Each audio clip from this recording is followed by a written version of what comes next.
Boa noite. Meu amigo, minha amiga, meu irmão e minha irmã, eu hoje quero conversar um pouquinho com vocês, né, sobre a parábola do filho pródigo, bastante conhecida, né, por todos nós cristãos, né, por todos que estudam a palavra de Deus, por todos que pretendem ser um adorador, um servo do nosso grandioso Pai, né? Independente de religião, todos já falaram acerca desse filho pródigo, que nada mais é uma ilustração que o nosso Senhor Jesus Cristo conta de pessoas, pelo menos aqui nós vamos observar três pessoas, né? Podemos dizer assim, os personagens principais, né? O pai, o filho pródigo e seu irmão. E, obviamente, vamos entender as representações destes filhos, né? O que eles realmente representam, quem são eles nessa parábola que o nosso Senhor Jesus Cristo contou. Antes, porém, da gente analisar os detalhes, vamos fazer a leitura na palavra do nosso bom Deus, né? Que é a autoridade máxima, a Bíblia Sagrada. Vamos ler na Bíblia e aí vamos ter a ideia de como desses personagens são e como nós estamos envolvidos nesta parábola do filho pródigo. Vamos lá, fica no Evangelho de Lucas, o capítulo de número 15 e os versos do 11 até o versículo de número 31, é uma parábola muito grande, né? Mas vamos ler, vamos meditar aqui um pouquinho nela, né? Nós não é perda de tempo se ouvir a palavra de Deus. Não pense nisso. Nunca pense que é perda de tempo. Nunca pense que você já sabe de tudo. Nós não sabemos de tudo, né? Sempre que lemos a palavra de Deus, aprendemos algo realmente sobre ele, né? Mostrando assim a importância de Deus para nós, né? Vamos lá?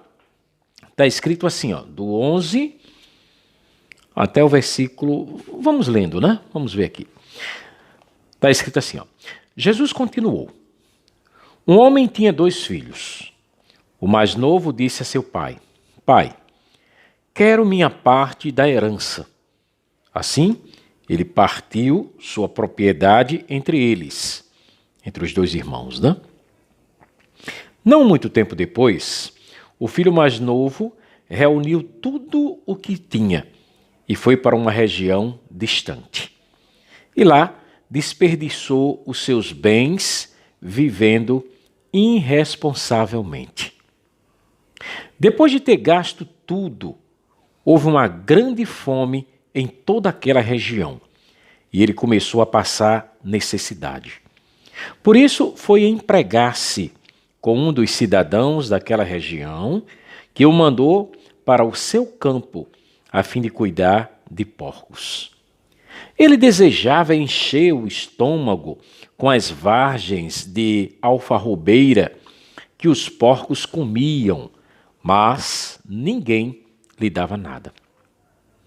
Caindo em si, ele disse: Quantos empregados de meu pai têm comida de sobra, e eu aqui, morrendo de fome? Eu me porei a caminho e voltarei para meu pai, e lhe direi: Pai, pequei contra o céu e contra ti. Não sou mais digno de ser chamado teu filho. Trata-me como um dos teus empregados. A seguir, levantou-se e foi para seu pai. Estando ainda longe, seu pai o avistou. Estando ainda longe, seu pai o viu e, cheio de compaixão, correu para seu filho e o abraçou e beijou. O filho lhe disse: Pai, pequei contra o céu e contra ti. Não sou mais digno de ser chamado teu filho. Mas o pai disse aos seus servos: Depressa, Tragam a melhor roupa e vistam nele. Coloque um anel em seu dedo e calçados em seus pés. Tragam um novilho gordo e matem-no. Vamos fazer uma festa e alegremo-nos, né? Ou se alegrem. Pois este meu filho estava morto e voltou à vida. Estava perdido e foi achado. E começaram a festejar o seu regresso. Enquanto isso, o relato continua, o filho mais velho estava no campo. Quando se aproximou da casa, ouviu a música e a dança. Então chamou um dos seus servos e perguntou-lhe o que estava acontecendo. Este lhe respondeu: seu irmão voltou e seu pai matou o novilho gordo, porque o recebeu de volta são e salvo. O filho mais velho encheu-se de ira e não quis entrar. Então seu pai saiu e insistiu com ele. Mas ele respondeu ao seu pai: olha, todos esses anos tenho trabalhado como um escravo ao teu serviço e nunca desobedeci às tuas ordens. Mas tu nunca me deste nem um cabrito para eu festejar com os meus amigos. Mas quando volta para casa este teu filho, que esbanjou os teus bens com as prostitutas, matas um novilho gordo para ele. Disse o pai: meu filho, você está sempre comigo, e tudo o que eu tenho é seu. Mas nós tínhamos que celebrar a volta desse seu filho, ou melhor, a volta deste teu irmão, e alegrar-nos, porque ele estava morto e voltou à vida. Estava perdido e foi achado. Que história, hein?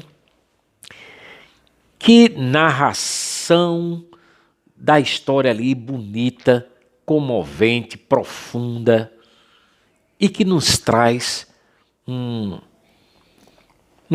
quê? Nos traz uma esperança referente às coisas de Deus, de saber que, primeiro, assim como aquele pai, o nosso grandioso Deus, ele também é um Deus de compaixão.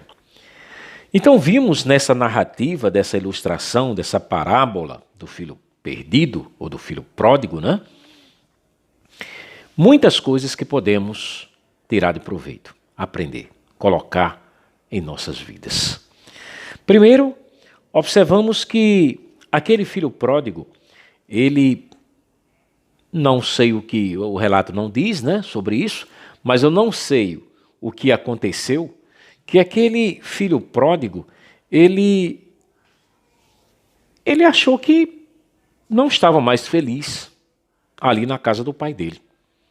Ele achou que estava perdendo talvez alguma coisa no mundo que ele tinha que ir embora. E pediu a parte dele, né? Todos nós sabemos que a herança ela só pode ser, enquanto o pai ou a mãe estiver vivo, pertence aos pais, não pertence aos filhos, né? Mas aquele pai não fez questão de dividir a herança entre aqueles seus dois filhos, que também pode acontecer isso, desde que deixe, né, divida a herança por igual, que foi o que aconteceu, dividiu aquela herança para aqueles dois filhos. E aquele filho foi-se embora, como nós vimos no relato. Bem, eu não vou falar aqui novamente todo o relato, porque nós já lemos, né? Vamos falar apenas das representações, né? O filho ter ido embora simboliza ou significa todos os cristãos que por um motivo ou outro abandonam, deixam a igreja e partem ou voltam. Eu não vou dizer volta, né? Porque aquele filho já estava ali, que vai para o mundo, vai viver a vida no mundo. Talvez ache que lá dentro da igreja ele esteja perdendo alguma coisa. E aí vai para o mundo viver da forma, do jeito que ele acha que é certo. Será que os irmãos na igreja, assim como aquele pai, devem...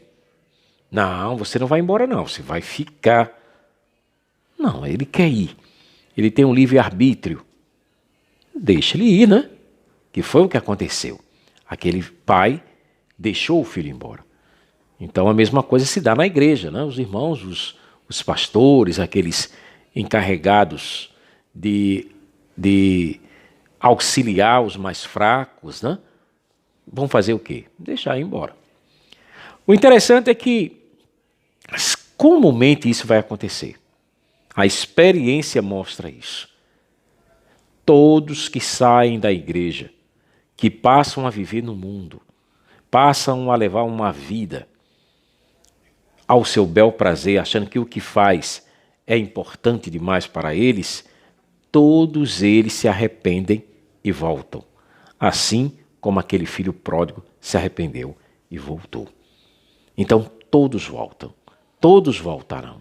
Se realmente a pessoa for uma pessoa lá no íntimo, lá no fundo, né, do seu coração, uma pessoa de Deus, uma pessoa que quando estava na igreja, aprendeu, colocou no seu coração, por mais que ele vá embora, por mais que ele passe tempos fora, ele retornará. Assim como aquele filho pródigo, ele retornará. E quando isto acontecer, ou melhor, podemos dizer, quando é que isto acontece? Quando a pessoa está no mundo e aí ele começa a passar por problemas, por dificuldades. Ele começa a ver que a vida não é exatamente como ele achava que era. Não é um sonho. A vida, existem as dificuldades. Ou seja, o mundo fora da igreja está cheio de problemas. Por mais que aparentemente, né? Aparentemente se viva bem no mundo, com os prazeres, com as alegrias, com as festas, enfim. Mas esse mundo, ele não tem nada para oferecer. E foi isso o que aquele filho perdido, aquele filho pródigo, ele observou. E o bom, né? O bom foi ele ter observado isso antes de acontecer uma coisa pior. Porque até então ele estava só passando necessidade, passando fome, passando frio, mas não tinha morrido. Então ele retornou. Então a mesma coisa é com aqueles que saem da igreja. Eles passam por essas situações, mas eles voltam.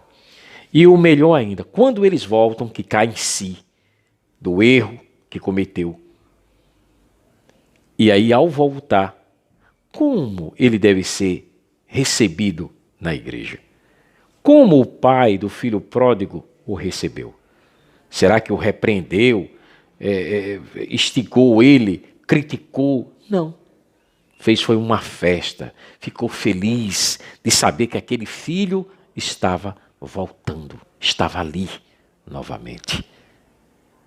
Então é assim também que nós devemos receber aqueles que, porventura, abandonaram o caminho por uns tempos, mas que caíram em si e estão retornando. Que nós o recebamos de braços abertos. Não façamos como o irmão mais velho, né, que criticou porque o pai havia preparado um banquete para aquele filho. Não, devemos aceitar os nossos irmãos, né? Devemos aceitar, assim como o pai fez. Note que o pai disse para aquele irmão mais velho, ele estava como que morto. Será que nós não devemos ficar alegres, felizes? Então, da mesma forma, nós, quando recebemos um irmão que porventura saiu, mas que retorna, devemos recebê-lo com alegria, sem questionar, sem ficar perguntando, mas você gastou o dinheiro com o quê? Você fez... A gente já sabe o que é que as pessoas no mundo fazem. Não precisamos perguntar o que é que ele fez, porque nós já sabemos o que ele fez. O que devemos estar preocupados é que agora ele voltou, ele está arrependido. Ele está buscando ajuda, ele quer o amor, ele quer o carinho, o aconchego da família, da igreja, assim como aquele filho fez ao retornar para casa e como o pai que representa Deus, que representa o nosso Deus, como o pai o recebeu. Bem, meu amigo e minha amiga, meu irmão e minha irmã, eu espero que você, que esteja perdido, que esteja longe, que você caia em si, que você veja que este mundo, ele não tem nada para te dar. Que as coisas deste mundo são uma ilusão, são miragem, podemos dizer assim. São coisas que observamos, cheia de maravilhas, aparentemente, mas que por trás tem um grande perigo. Então volte para a igreja, volte para Deus, volte para o nosso Senhor Jesus Cristo, que Ele te abençoará e te ajudará. E lembre-se, estaremos de braços abertos esperando por você. Medite nessa parábola, que você realmente vai ser um homem abençoado por Deus. E, se for da vontade dele, do nosso grandioso Pai, nós retornaremos depois falando sobre a ovelha perdida. Vamos ver aqui a outra particularidade desta parábola, tá bom? Então fiquem todos na graça do grandioso Pai e até uma próxima vez. Tchau.